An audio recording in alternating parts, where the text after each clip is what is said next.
Welcome back, friends. Today we are going to start our second session in current electricity. And in the previous session, if you remember, we discussed about the movement of electrons in the conductor, and we saw how can we calculate the expression which tell us about the drift velocity of electron when it passes through the conductor. So today we are going to continue with our discussion, and for the sake of today we'll discuss about the electrical resistance, resistivity, and the conductivity of a material. Electrical resistance, resistivity, and the conductivity of a material. So we are saying that if a potential V is applied across the conductor of length L and cross-sectional area A current I flow in a conductor, and we calculated it in the first session. We derived it that current I would be equal to charge density, electronic charge, then drift velocity times area of the conductor A. So after applying a potential V, an electron accelerates with increasing velocity from 0 to drift velocity Vd. That means it undergo acceleration, as we know from our Form 2 physics. So if A is our acceleration and T is the average time between collisions of electrons, therefore the drift velocity can be written in terms of cause of motion, and it can be written as drift velocity can be written as first we'll start with the electronic charge times electric field is equal to force. Electronic charge times electric field is equal to force. We know this, that impart drift velocity to an electron. So as we know that the electrical force is equal to charge times field times charge times field, that impart the drift velocity to an electron. So from second Newton's law, that force is equal to mass times acceleration, then we equate this equation. Force is equal to electronic charge times electric field. So if we equate the two equations, then you get the equation for acceleration. Acceleration A will be equal to electronic charge times electric field divided by mass of an electron. From the Newton's first equation of motion, that V is equal to U plus AT. Newton's first equation of motion, V is equal to U plus AT. So V, which is drift velocity, and A is the acceleration, U is equal to 0. So then you'll end up with drift velocity Vd will be equal to U, which is 0. Then acceleration A times average time, which is this one. So inserting or substituting the equation for E, acceleration, then you get drift velocity is equal to electronic charge, then electric field, average time divided by mass of an electron. So now we have got the equation for the drift velocity basing on the electronic charge, how the electric field tend to pass through. By using the electric field, the equation for the drift velocity had changed to this way. Now let's move forward. So again, electric field E is equal to potential difference divided by length. So from electric field is equal to potential difference divided by length. So tunachokisema ni kwamba electric field E ni sawa na potential difference divided by length. So manake tukichukua ile equation ya drift velocity tukaingizia electric field ambayo ni potential difference divided by length, tapata electronic charge potential difference divided by length, then average time, then hiyo hapo nini, mass of an electron. So finally tutapata nini, huyo hapo drift velocity ni electronic charge, then potential difference, then average time, length, mass.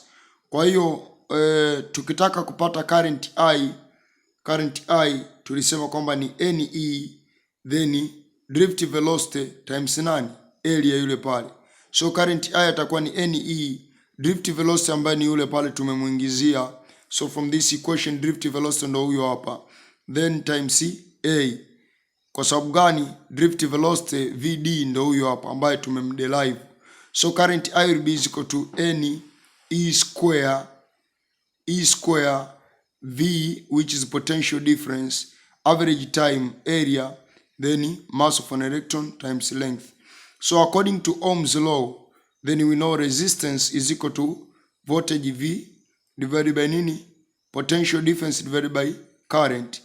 Also current I itakuwa sasa ni potential difference divided by nini?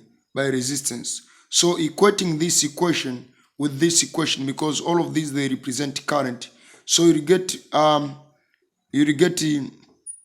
potential difference divided by resistance is equal to NE potential difference, then average time A, then mass of an electron times length. So potential difference and potential difference will cancel. We'll end up with 1 divided by resistance R, NE square, then we have average time A, mass divided by length. Solving for resistance L manake equation itaenda upside down, then to make subject R. Ikienda upside down tutakuwa tumeshamaliza, tutapata resistance R is equal to ML N square average time times C area. And if we want to solve for resistivity, this is the resistance expression for the resistance. But if we want to solve for the resistivity hiyo hapo itakuwa sana RA, that means resistance times area divided by length. So resistivity itakuwa sana resistance, which is this one, times area divided by length. So actually the length and the area in this equation will cancel, and the equation for resistivity will be this one. The equation for the resistivity will be this one, is how we shall discuss later. So ukikweta hizo equation ukaingiza ile equation pale, utapata resistance hiyo hapo. Ukiingiza resistance pale utakuja kupata kitu kama hiki hapa. So area itaisha na length itaisha, tutabakia tuna resistivity sawa na M, mass of an electron, then charge density E square times hiyo hapo average time. Lakini tunataka kupata conductivity hiyo hapa, yeye anakuwa ni reciprocal of resistivity. So conductivity atakuwa sana Ne square, atakuwa ni Ne square, then average time divided by mass. Hizo hapo ni kwa kuna baadhi ya maswali ambayo unatumia hizo equation. Kuna baadhi ya maswali ambayo yanakuwa ni calculation na unatakiwa kujua hizo formula, na baadhi ya maswali yanakuhitaji ujue kuderive. So baadhi ya maswali yanatumia formula, baadhi ya maswali yanakuhitaji ujue kuderive. And from there we can discuss about the mobility of an electron. So from the equation, which is velocity, drift velocity VD ni sawa sawa na electronic charge then electric field average time divided by mass. From this equation we are saying that the electronic charge, average time, and the mass are constant. So we let this constant to be mu, which is mobility of an electron. So manake hizi hapa zote tatu tunaziweka kama constant mu. So drift velocity ni sawa sana kusema mobility of electron mu times electric field, mobility of an electron mu times electric field. So by definition, mobility of an electron mu can be defined as numerically equal to the drift velocity imparted to an electron by an electric field of unit strength. So numerically equal to the drift velocity imparted to the electron by an electric field E of unity strength. So if we compare, or if we want to see the relationship between conductivity, then electric field E, and current density J. Conductivity, which is this one, is equal to 1 divided by resistivity. Is equal to 1 divided by nini? By resistivity.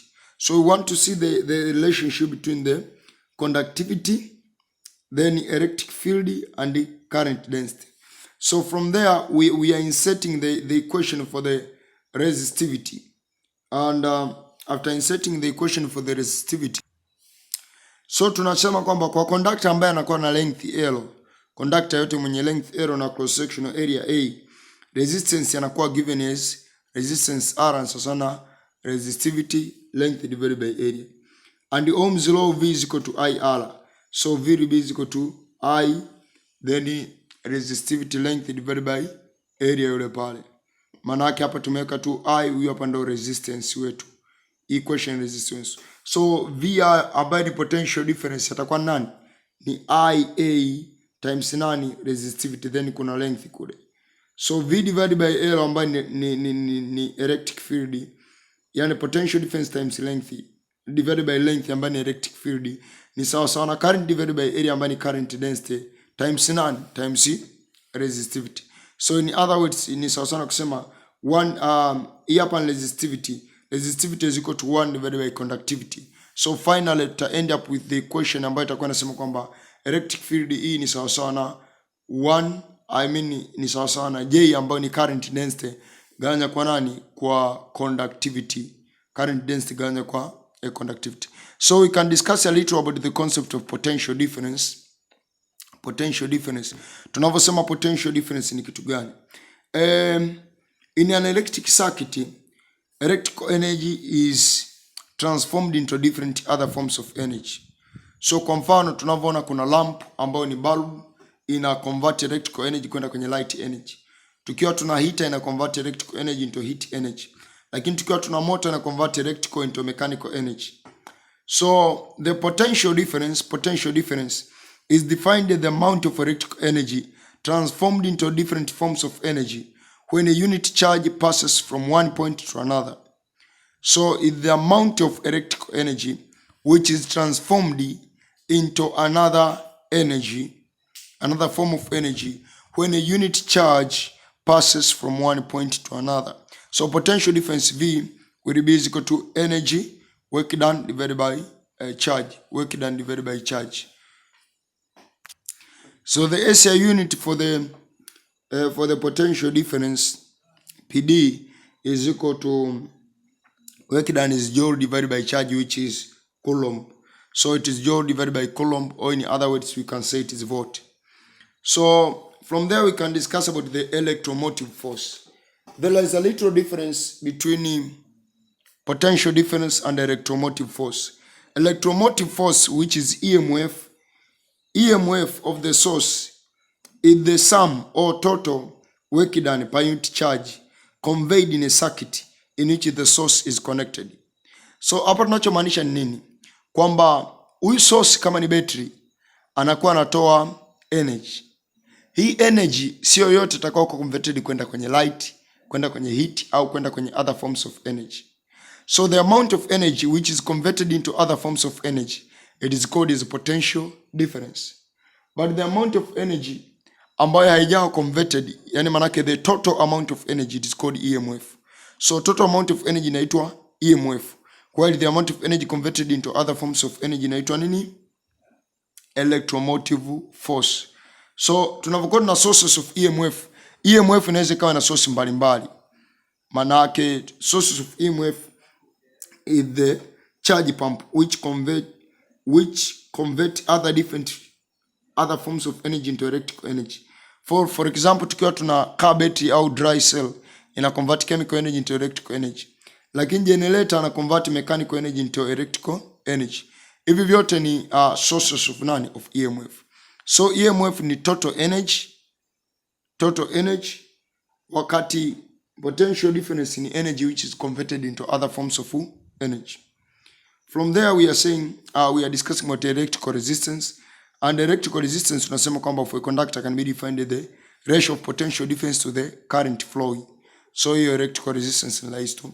Kipindi chetu cha leo tunaishia hapa. Kipindi kijacho tutaangalia kuhusu Ohm's law, tutaangalia ohmic conductors pamoja na non-ohmic conductors. Hizo zote mbili zinakuwa zina property gani, zina behave vipi? Kwa hiyo ni kutakia tu masomo mema. Unaweza ka comment kama umeelewa au hujaelewa, unaweza ka comment, unaweza ka join Telegram group yetu, kauliza maswali, unaweza ukafanya vitu mbalimbali. So ni wewe tu. Thank you everybody, and let you wish you nice studies.